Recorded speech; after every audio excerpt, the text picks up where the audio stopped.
حاضر محترم، اللہ تبارک و تعالی ہماری اور آپ کی اس حاضری کو قبول فرمائے۔ تفسیر خازن کے حوالے سے ایک بات ذہن میں آئی ہے اس وقت۔ حضرت علامہ مولانا غفران سیالوی صاحب نے تو بڑے خوبصورت انداز میں خطاب فرمایا، ہمارے پاس طرز نہیں ہے لیکن البتہ سوچ ضرور ہے ہمارے پاس۔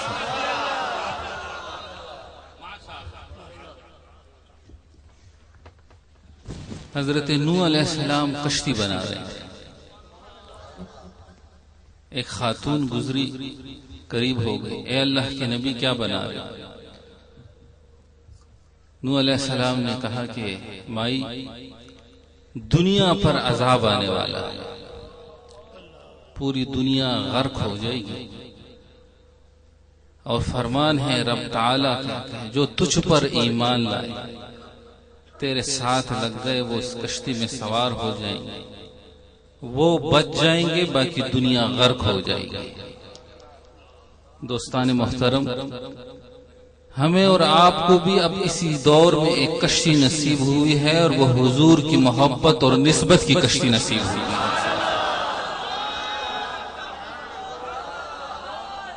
اور یہ تیر جو ہیں یہ چلتے رہیں گے، لیکن اب کوئی کیا ہمیں گرائے گا، ہر سہارا گلے لگائے گا۔ لیکن یہ بھی یاد رکھو آزمائش بھی شرط ہے، انبیاء پر آئی، صحابہ پر آئی، اللہ کے بندوں پر آئی۔ کمہار جب مٹی کے برتن بنا لیتا ہے تو پھر پرکھنے کے لیے دیکھتا ہے کہ یہ کچا ہے یا پکا ہے، آگ کی بٹی میں رکھ دیا جاتا ہے، پھر نکالا جاتا ہے، ٹک ٹک جب کر لیتا ہے اس کو انگلی کے اشارے سے تو اس کی آواز سے اس کو پتہ چل جاتا ہے کہ اب یہ پک چکا ہے یا اب دوبارہ آگ کی ضرورت ہے۔ عشق کی چوٹ تو پڑتی ہے دلوں پر یکساں، ظرف کے فرق سے آواز بدل جاتے ہیں۔ تو اس مائی نے کہا کہ اللہ کے نبی میں بھی تیرے اوپر ایمان لائی ہوں، کمزور ہوں، عمر کا تقاضا ہے، ہاں جب وہ وقت آ جائے تو مجھے بھی اپنے ساتھ لے دینا۔ کشتی تیار ہوگی، وقت آ گیا، امتی سوار ہو گئے، جانوروں کا چرند پرند ہر جوڑا جو ہے اس پر سوار ہو، کئی عرصے تک جو ہے اس موجوں نے دنیا کو تہس نہس کر دیا۔ وَمَنْ عَارَضَ عَنْ ذِكْرِي فَإِنَّ لَهُ مَعِيشَةً ضَنْكًا وَنَحْشُرُهُ يَوْمَ الْقِيَامَةِ أَعْمَىٰ۔ طوفان تھم گیا، کشتی جودی کے پہاڑ پر لگ گئی، سارے اتر آئے۔ نوح علیہ السلام نے دائیں دیکھا، بائیں دیکھا، دوستوں سے پوچھا کہ وہ مائی نظر نہیں آئی۔ لوگوں نے کہا یا حضرت اس کو تو بھول چکے تھے، چلو آؤ اس کو تلاش کریں۔ چلتے چلتے اس چٹان تک پہنچے، اور جب چٹان کے دوسری طرف گئے، اللہ کی شان کہ وہ مائی زندہ سلامت بیٹھ کر کے اپنی جھونپڑی میں آگ جلا رہی تھی اس وقت۔ جو ہی قریب ہو گئی وہ جلدی کھڑی ہو گئی اور کہنے لگی کہ اے اللہ کے نبی کیا مجھے لینے کے لیے آئے ہو؟ وہ عذاب آنے والا ہے۔ اللہ اکبر۔ نوح علیہ السلام نے کہا کہ اے مائی اس وقت تو ہم تجھے بھول گئے تھے، لیکن اس مائی نے کیا خوبصورت جواب دیا، کہتے اے اللہ کے نبی تم تو مجھے بھول سکتے ہو، جس کا میں ذکر کرتی ہوں وہ مجھے نہیں بھول سکتا ہے، وہ مجھے نہیں بھول سکتا ہے۔ تو دوستان محترم، حج کا موقع تھا، اللہ تعالیٰ اس محفل کے صدقے سے سب کو جو ہے اس در نبی کی حاضری نصیب فرمائے۔ رات کا وقت ہے، گاڑی کے اندر بیٹھے ہوئے، ہمارے دوستوں کی تو عادت ہے، یہ نغمہ فصل گل و لال کا نہیں پابند، بہار ہو کہ خزاں لا الہ الا اللہ۔ جاگنا ہو تو تب بھی اللہ اللہ ہے، اور بعضوں کو تو جب سو جائے تو تب بھی اللہ ہی اللہ ہے۔ اب دوستوں نے ذکر شروع کیا، اللہ اللہ اللہ۔ اب وہ ڈرائیور جو تھا چونکہ اس علاقے سے تھا، دوسرے ذہن کا تھا، پیچھے مڑ کر یا حاجی ماذا تفعل، اللہ اللہ۔ تو اس ذرا خاموش ہو گیا. میں نے کہا کوئی بات نہیں, ذرا اب اس کے جواب کے لیے وقت کا چاہیے. تھوڑی دیر گزر گئی. دن بھر جو ہے سواریاں لانا لے جانا اس کا مشغلہ تھا. نیند کا غلبہ ہو گیا. ہاتھ پر پانی ڈال کر کے منہ پر چھینٹے مارے. تھوڑی دیر پھر گاڑی چلے, پھر نیند غالب آ گئی. پھر گاڑی روک لی, چائے پی, صحرا میں اپنے آپ کو لٹا کر کے کروٹیں بدلی, پھر گاڑی میں بیٹھ گئے. پھر جب گاڑی چلائی نیند نہیں گئی. ایک دم سے موڑ کر کے کہتے یا حاجی اذکر اللہ, اللہ کہتے اب اللہ کا ذکر کر لو. دوستان محترم, تجھے تو اللہ نے ذکر اس وقت نصیب کیا ہے کہ جو کسی کو نصیب نہیں, جو آخر میں آتا ہے اللہ نے پہلے ہی نصیب فرما دیا اس کو. مدینہ شریف میں حضرت علامہ مولانا عبدالغنی نقشبندی صلی اللہ علیہ وسلم تشریف فرما ہے. قاری عبید صاحب بھی تشریف فرمائے. لیکن عجیب بات ہے, آج ہمیں ایک کونے پر بٹھائے تھے, اپنے آپ کو دوسرے کونے پر بٹھائے تھے. میں سمجھ گئی جو پٹے ہل گئے شاید یہ وزن برابر کرنے کے لیے تھا. خوش قسمت ہو دوستو, ایک درس میں ایک بچہ جاتا ہے, 2 بچے جائے, کلاس جو ہے 50 کی بن جاتی ہے. آخر میں جب دستار بندی ہوتی ہے تو 15 رہ جاتے ہیں, 20 رہ جاتے ہیں. معلوم یہ ہوا کہ لینے والے تھوڑے ہی بچ جاتے ہیں. آخر میں جن کی قسمت میں ہوتا ہے اللہ تعالیٰ ان کو دعا تک پہنچائی دیتا ہے. جن کی قسمت میں ہوتا ہے اللہ تعالیٰ اس کو ڈنگ بھی عطا فرما دیتا ہے. مدینہ منورہ میں ایک عربی شیخ ہے, گھر میں میلاد شریف کرتے. جب بھی جاتے ہیں تو عشاء کے بعد پھر اپنے گھر میں دعوت دیتا ہے.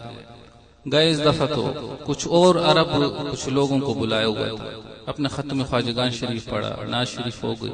میں نے اس کو کہا قصیدہ بردہ شریف پڑھو. قصیدہ بردہ شریف جب پڑھنے لگے کھڑے ہو گئے سارے. اس عربی نے کہا نہیں, جیسے آپ لوگ ذکر کرتے ہو ساتھ اسی طرح ذکر کر. ذکر جب ہو گیا, اس ذکر کی برکت دیکھو. جب دعا کے بعد ایک عربی اٹھ کر کے قریب ہوا کہ یا حضرت کل آپ کے پاس وقت ہو, میرے گھر میں بھی اسی طریقے سے ذکر کرانا ہے. میں نے کہا کہ کل تو شاید ہماری واپسی مکے کی طرف ہے. تو اس نے کہا نہیں بس 5 منٹ دے. جب اس کے گھر گئے, عزیز و اقارب رشتہ داروں کو اکٹھا کیا اور کہا کہ میں نے اس لیے بلایا ہے کہ ایک عرصہ دراز سے مدینہ منورہ میں مقیم ہوں. یہ دوست کچھ ساتھ گئے ہوئے تھے, یہ بھی بیٹھے ہوئے, اور اس نے یہ بات کہی کہ کچھ سالوں سے دل کی کیفیت ختم ہو گئی تھی, لیکن جب رات کو اس مجلس سے ذکر میں بیٹھا اللہ نے پھر مجھے جو ہے ذکر کی پر سے وہ کیفیت نصیب فرما دی. اب آئندہ جب آپ آئیں گے تو میرے داماد کا خود کے پاس جو ہے کھجوروں کا باغ ہے, اسی کے اندر میں نے جو ہے محفل شریف رکھنی ہے اسی طریقے سے. اس نے بعد میں اپنے گھر والوں کو بلایا اور پھر کہا کہ یہ بیٹی جو ہے حرم شریف میں خواتین کے شعبے میں جو ہے عالمہ ہے, اور مسجد نبوی کے امام نے اس کے لیے نکاح کا پیغام بھیجا ہے. آپ اس کے متعلق کیا فرماتے ہیں؟ میں نے کہا مجھ سے کیا پوچھتے ہو, جہاں سے پیغام آئے ادھر ہی جا کر کے بیٹھ جاؤ, ادھر جا کر کے عرض کرو پھر جس طریقے سے ہو. دوستان محترم, اللہ تبارک و تعالی جو ہے اس حاضری کو قبول فرمائے. ملک کیسر صاحب ہو گئے, نور عالم نیاز صاحب ہو گئے, جتنی بھی ٹیم ہیں اس کے لیے جو ہے سارے دعائیں کرو کہ اللہ تبارک و تعالی ان کے لیے آسانیاں فرمائے, اور ہر سال اسی گراؤنڈ کو جو ہے اسی طرح اللہ اور اس کے حبیب کے ذکر کے ساتھ آباد کر دے. بخاری شریف کی حدیث ہے کہ کلمتان محبوبتان الی الرحمن خفیفتان علی اللسان ثقیلتان فی المیزان. شام میں ایک بہت بڑے عالم دین گزرے ہیں, حضرت شیخ شاروزی رحمت اللہ علیہ, اور آپ کو بابائے محدثین کے نام سے بھی یاد کیا جاتا ہے. جتنے بھی عرب کے بڑے بڑے علماء ہیں سب آپ کے شاگردوں میں آتے ہیں. ان کے درس حدیث میں شریک تھے. صبح کا وقت تھا اور آپ اس وقت بخاری شریف کی یہ حدیث آخری جو ہے اس وقت بیان فرما رہے تھے. اس پر آ گئے کہ علی اللسان, کہ یہاں پر حدیث میں لفظ لسان کا استعمال ہوا ہے. پھر ارشاد فرمانے لگے کہ ذکر کی کئی اقسام ہیں. ذکر زبان سے بھی ہے, ذکر بالقلب جو ہے دل کے ساتھ بھی ہے، ذکر اعضاء بالجوارح اعضاء کے ساتھ بھی ہے، لیکن یہاں لفظ لسان ہے اور لسان کا تعلق آواز کے ساتھ ہے، اور آواز سے جب بلند ہوگا تو وہ ذکر بالجہر ہوگا، اور جو ذکر بالجہر جو ہے اس دور میں کرے گا اللہ تبارک و تعالی اس کو سارے ذکروں کا ثواب عطا فرما دے گا، بلکہ وہ سارے ذکروں کا احاطہ کر دیا جائے گا۔ تو اس محفل میں جب بیٹھ گئے اللہ نے ہر ذکر نصیب فرما دیا، حضور کے وسیلے جلیلہ سے اللہ نے ہر ذکر نصیب فرما دیا۔ اب اللہ تبارک و تعالی ہمیں جو ہے ذکر پر استقامت نصیب فرمائے۔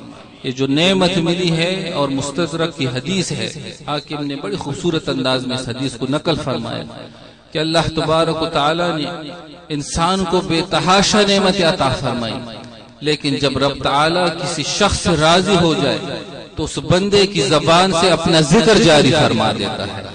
تو اکثر میں لوگوں کو کہتا ہوں کہ یہ نعمت کبریٰ نصیب ہوئی ہے، اب یہ دعا کرو کہ اللہ تعالی دم آخر ہمارا تعلق اور ہماری زبانوں سے یہی ذکر جاری فرمائے، اور آخری وقت میں بھی یہ ذکر نصیب فرمائے۔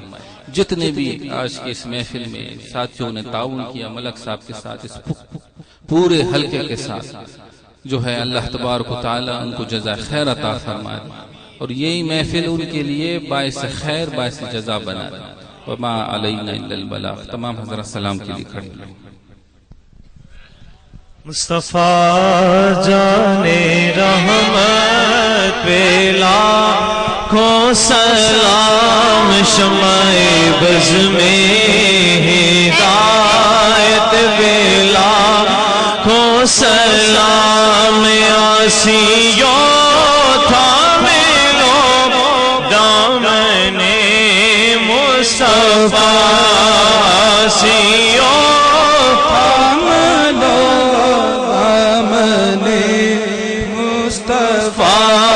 پھر پڑھو رب کی رحمت پہ لاکھوں سلام، بز میں ہدایت پہ لاکھوں سلام، شمع بز میں ہدایت پہ